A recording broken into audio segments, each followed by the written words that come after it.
have aspirations of running for office, for whatever lived experience and identity that you represent, if you are not prepared to come to that table and to represent that voice, don't come. Because we don't need any more brown faces that don't want to be a brown voice. We don't need black faces that don't want to be a black. You have to understand, you know, if you're a conservative and you're black, they have no use for you.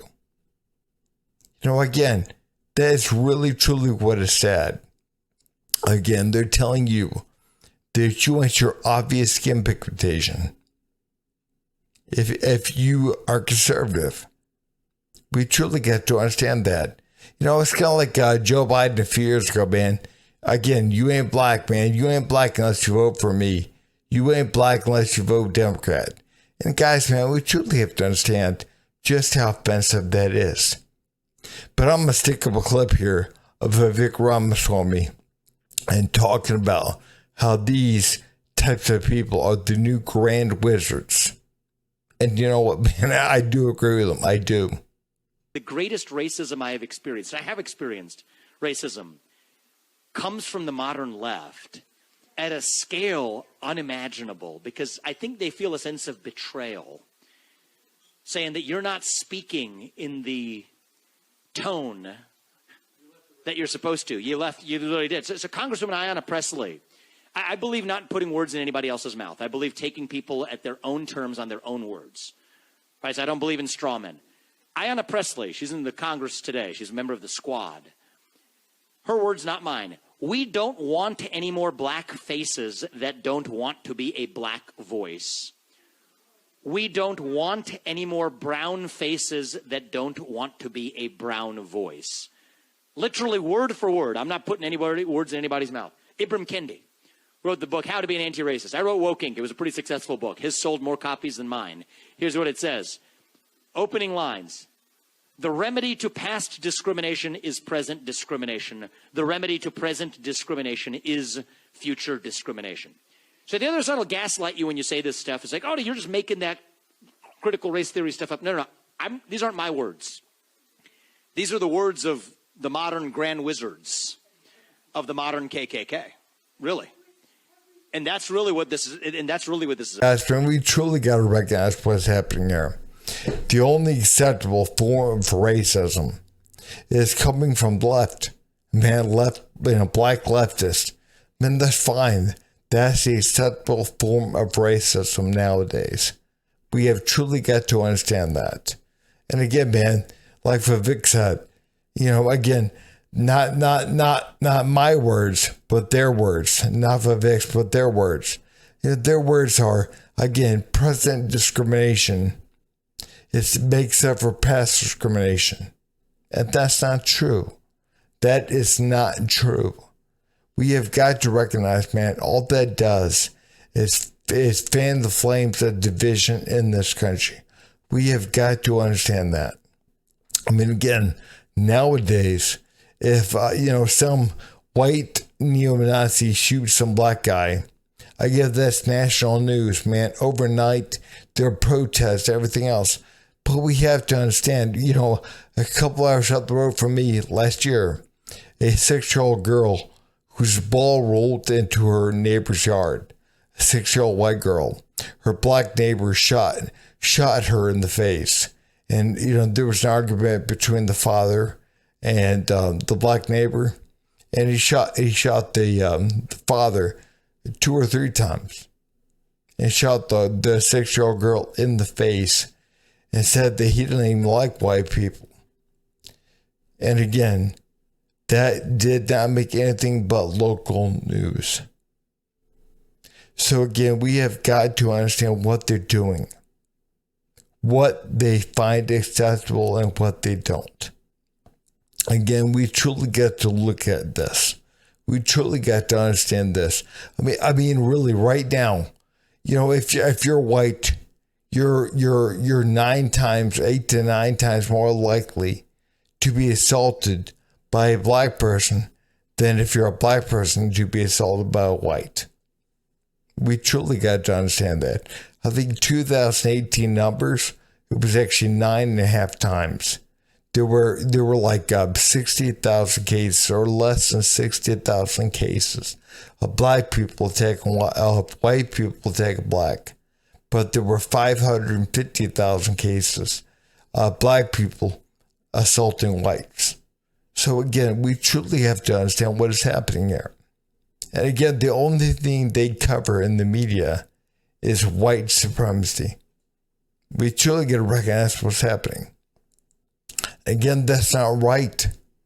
That's not right. So again, if you're a black person who understands the values that we need to have in this country, and again, there are a lot, there are plenty.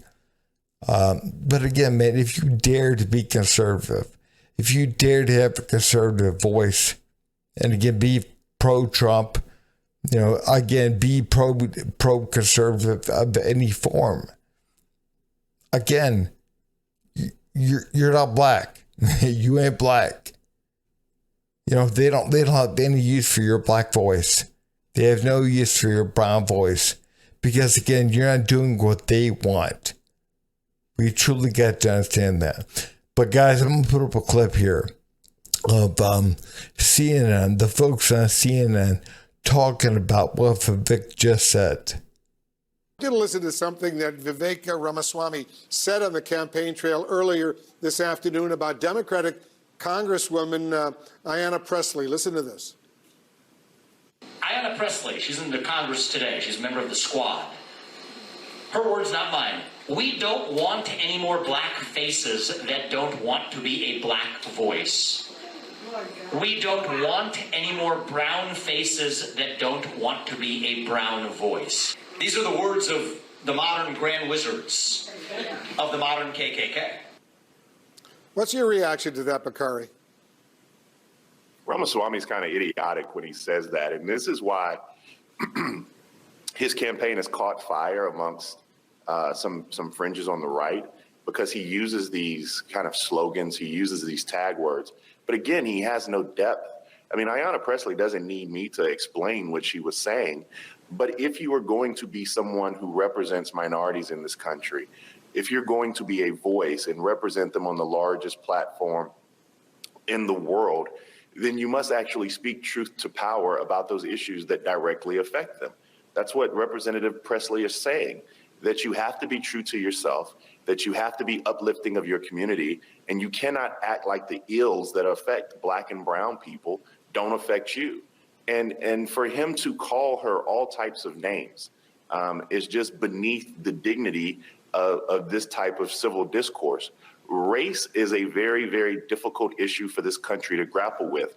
Ramaswamy in that comment showed that he's unable or unwilling or simply doesn't have the intellect necessary to tackle that issue of race by those comments he made. And quickly, Scott, what are your thoughts?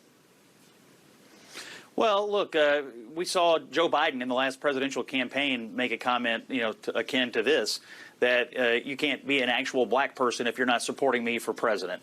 Republicans believe that there is a viewpoint on the American left that somehow you can't be a full member of your party, of your race, if you don't fall in with the Democratic Party. That's what Ramaswamy was talking about, this idea that being black or being Hispanic mandates that you be a liberal or a progressive or a member of the Democratic Party. You hear Republicans all over the country and races all over the country talking about this. And by the way, there's some polling and evidence to indicate out there that there is a little bit of movement in Hispanic communities and African-American communities towards the Republican Party right now. So I'm not surprised to hear Ramaswamy talking about it, because it's something Republicans are talking about everywhere. We truly got to be honest. The reason why this guy doesn't like Vivek is because Vivek will actually speak truth.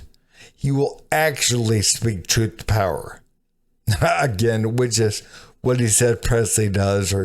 But she doesn't. She goes along with the current narrative, which actually is easy. There's no bravery required with that. Because again, that is the current narrative. That is what is popular. What he's saying is actual truth. And again, it goes against the current narrative. It goes against what is popular. And it's actually being truthful. It's actually being honest. And that is what people like him, they don't like. And again, man, the current narrative, what's popular. goes against that. You know, again, we have truly got to understand people aren't going to like them. They're not going to like him. They're not going to like Trump. They're going to like anyone who speaks truth to power, actual truth to power. And again, man, what she is doing requires no bravery at all. But what he's doing, that requires bravery. And again, that requires truth. You know, again, we have truly got to understand, you know, this whole black leftist narrative is what is racist now in this country. We truly got to be honest, man. I mean, you can be some 20-year-old black kid. You can call some 50-year-old white man a white boy. And again, nobody bats an eye. They don't say anything. That's acceptable. And we truly have to be honest about that. You know, but that's what he was talking about. That's what he's talking about. Again, we have truly got to understand right now what she's doing is fanning the flames of division in this country. And again, that is okay. It's okay, man, because that's the current narrative. That's the current way things are. That's what's popular. So again, we have truly got to understand that. Then say that Vivek, man, he has no depth. Are you kidding me? Again, we truly got to recognize, man, not only do you have to be brave to say something like that, but again, you have to have depth. You have to actually see what's going on and be willing to be truthful in the face of people calling you racist or calling you bigoted or whatever. We truly have to recognize that. You know, again, we truly get to recognize that, you know, black people that are conservative, they are being true to themselves, to being true to God, to being true. And again, somebody like you ought to try that. You really should. But anyways, guys, if you would, please like, subscribe, and leave a comment down below. Thanks.